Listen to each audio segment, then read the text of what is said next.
secteur. Le sujet de cet entretien avec M. Nguétié Assoumon, président de l'Association des exportateurs de cajou de Côte d'Ivoire, en abrégé AECI. Monsieur le Président, merci de nous avoir rejoints sur ce plateau. La noix de cajou, rappelons-le, s'inscrit au rang des matières premières qui portent haut le flambeau de l'économie ivoirienne, premier producteur mondial de l'anacarde avec 1 225 000 tonnes en 2023. La Côte d'Ivoire a de grandes ambitions pour la noix de cajou. Peut-on dire que ce positionnement est plutôt reluisant de la noix de cajou profite à la filière? Merci, Monsieur Guivet. Je vous en prie. Je voudrais, avant tout propos, dire merci au directeur général de la RTI qui nous a permis d'être sur votre plateau et de parler de notre filière. Revenons à votre préoccupation, votre question. J'ai dit que notre filière, elle se porte un peu bien. Elle se porte un peu bien. Un peu bien. Permettez que je vous en prie, je donne les chiffres exacts. Je vous en prie. D'abord, il est important de savoir que l'anacadier a été introduit en Côte d'Ivoire dans les années 60 pour des besoins écologiques et qui est devenu à la fin une culture de rente. Depuis la réforme 2013, nous étions à 400 000 tonnes produites par an. Et aujourd'hui, en 2023, nous sommes à 1 225 000 tonnes produites. Et avant la réforme aussi, on était à 8% du taux de transformation. Et aujourd'hui, nous sommes à près de 22% du taux de transformation. C'est aussi 450 000 producteurs, tous identifiés, plus de 1200 producteurs agréés et identifiés par le Conseil du coton et de l'anacarde. C'est plus de 150 sociétés exportatrices et commerciales, tous agréées pour la campagne à venir par le Conseil du coton et de l'anacarde. Je vais encore plus loin. Allez-y. C'est 15 000 emplois directs au niveau de la filière et c'est la mise en place aussi de notre organe interprofession, l'OIA, et plus de 40 unités de transformation installées en Côte d'Ivoire. Je pourrais dire que la filière se porte bien. Alors, des chiffres qui témoignent assez bien de la bonne santé de cette filière. Alors, une autre préoccupation, est-ce que vous pouvez nous renseigner sur les forces et faiblesses de cette filière, très rapidement? Les forces, d'abord, parlons des forces. Très rapidement. Nous avons une production, nous sommes premier pays producteur mondial, avec 1 200 000 tonnes. Nous sommes aussi premier transformateur africain. Nous sommes aussi deuxième exportateur mondial en termes d'amandes. Donc aujourd'hui, nous pouvons dire que nous avons toute la matière première pour permettre aux producteurs de transformer, pour permettre aux producteurs d'avoir de bons revenus. Et en termes de faiblesse, quelles sont les difficultés que vous rencontrez? En termes de faiblesse, notre filière n'est pas bien connue. C'est une filière bien connue. C'est juste un problème de communication, c'est cela? Non, je ne dirais pas. Et il y a aussi le problème de manque de financement structuré. Ce n'est pas un problème de communication. Vous savez que la noix de cajou n'est pas sur il n'y a pas de bourse au niveau de la noix de cajou. C'est un marché de spéculation. Et c'est ça qui cause tout le problème. Et notons que vous avez de grandes ambitions pour cette filière. Votre fêtière est bien organisée du 14 au 16 février dernier. La 5e édition de Ginexi, la journée nationale des exportateurs de cajou. Des réflexions ont été engagées quant à la qualité de la noix de cajou, qui se doit d'être un gage de compétitivité pour les acteurs. Ces qualités, nous allons en parler. Mais juste avant d'aborder ce sujet, que peut-on retenir très rapidement de cette 5e édition de Ginexi? D'abord, je voudrais dire merci au président de la République qui nous a toujours soutenus, qui a soutenu cette filière. Merci au gouvernement. Merci au ministre d'État. Et le gouvernement est bien informé justement et bien disposé à vous accompagner. Oui, merci. Ils ont été toujours là pour nous accompagner pendant les GINEC où pour nous ça a été satisfait. Nous avons eu de bons panels et il est important de dire que nous avons déjà essayer de résoudre les prémices des problèmes que nous rencontrons actuellement.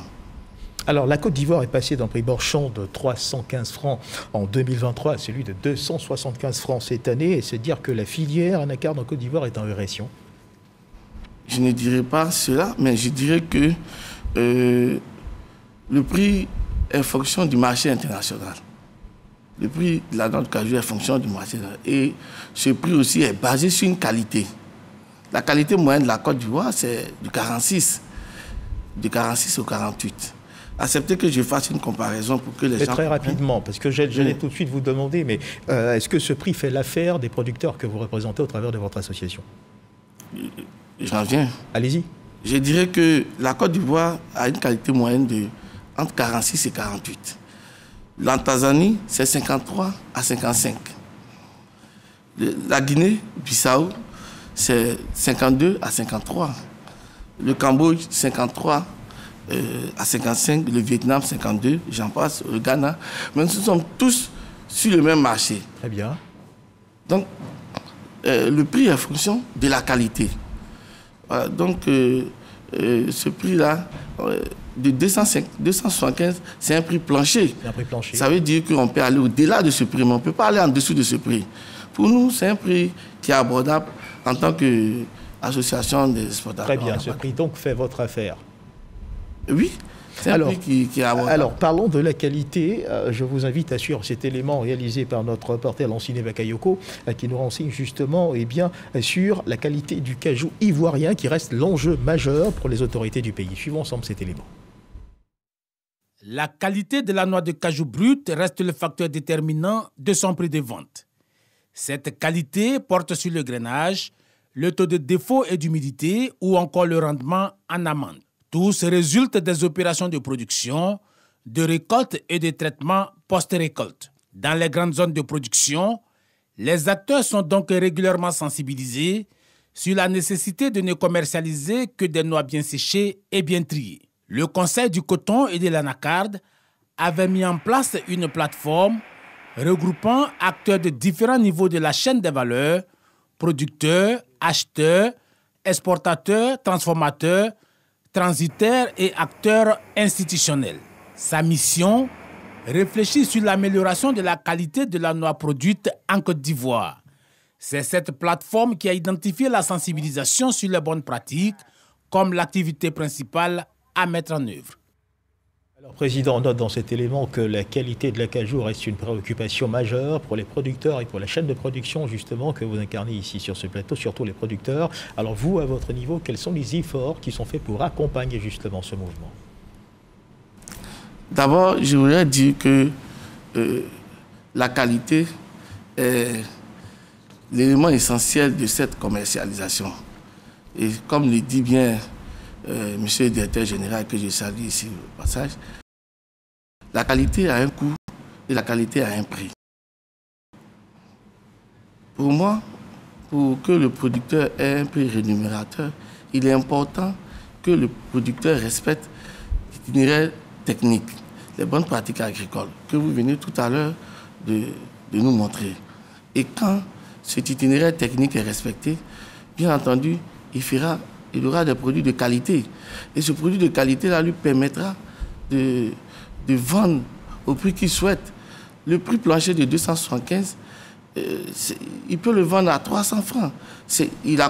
Lorsqu'il respecte l'itinéraire technique, il n'y a pas de problème. Alors parlons justement du prix plancher. On entend souvent les producteurs se plaindre du non-respect du prix plancher ou encore de l'arrêt des achats, les obligeant parfois à fléchir. Peut-on dire que ce sont des manœuvres spéculatives menées par les exportateurs pour avoir le produit au meilleur prix?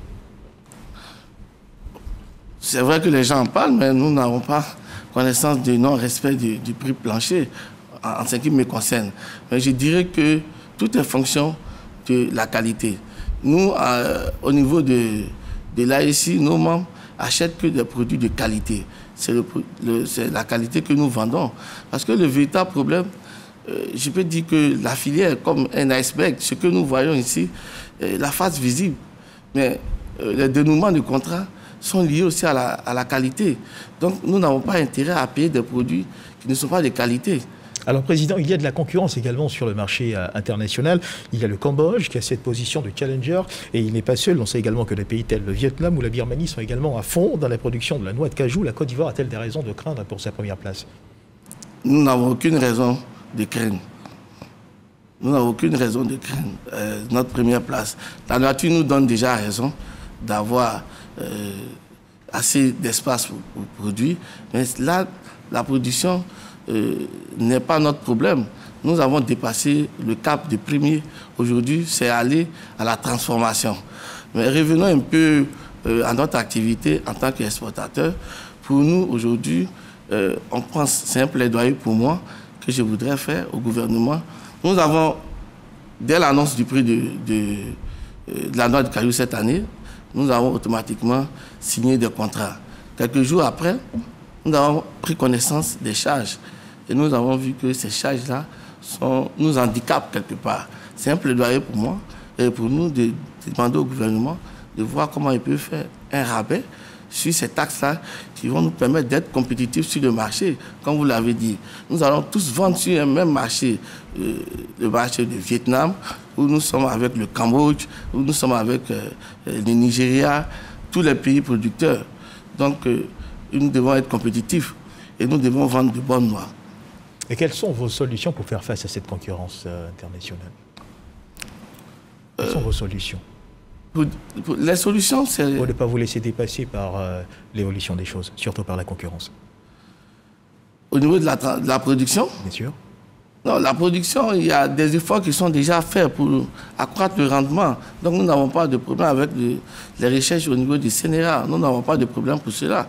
Mais nous disons aujourd'hui que nous devons dépasser le cap de la production. Nous devons aller vers la transformation. Où est-ce qu'on en est aujourd'hui en termes de transformation?